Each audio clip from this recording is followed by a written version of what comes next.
ही शिवसेना चंदनवाडी शाखा, ज्या शाखेचं लोकार्पण हिंदुहृदय सम्राट शिवसेना बाळासाहेब ठाकरे यांनी केलं, ही शाखेची दुसरी ओळख म्हणजे निष्ठावंतांची शाखा ठाणे जिल्ह्यात म्हणून प्रसिद्ध आहे।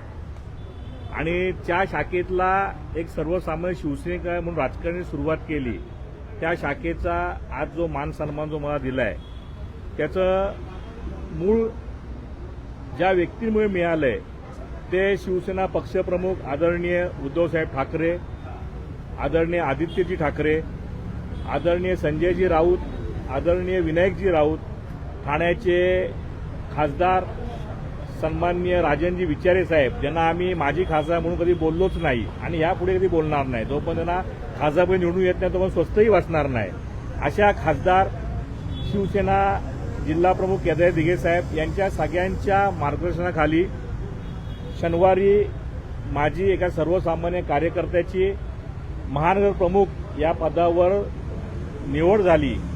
आणि स्पेशल मला या गोष्टीचा सांगायचा अभिमान वाटतोय की उद्धवजींनी महानगर संघटक, महानगर प्रमुख जे काय पद आहे त्या पदावर एका सर्वसामान्य शिवसैनिकाला बसवलंय।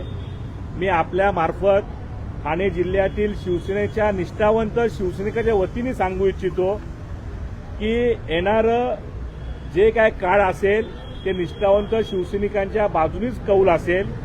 या सार्वत्रिक निवडणुकीमध्ये जिथे जिथे आमचे उमेदवार होते ते थोडक्या मताने पडलेले आहेत, 100, 200, 500।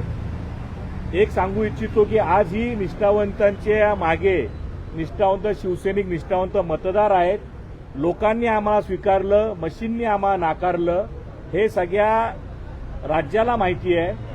जास्तीत जास्त लोकांपर्यंत पोहोचून संघटना कशी बांधावी, जे आहेत जे काय रुसवे फुगे असतील, रुसवे फुगे तर नाहीच आहेत, नसावे पण असतील, त्यांनाही संपर्क साधला जाणार आहे।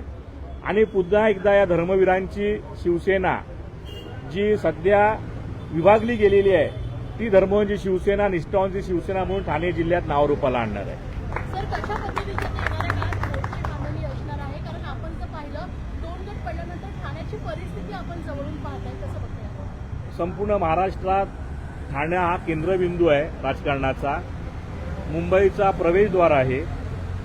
बघा, जबाबदारी खूप मोठी आहे, पण पुन्हा सांगतो, आपल्या लोकशाहीचा चौथा स्तंभ म्हणून पत्रकारिता असते आणि तुमच्या माध्यमासमोर सांगतोय की येणारं काळ हे नक्कीच आमच्यासाठी चांगला असेल।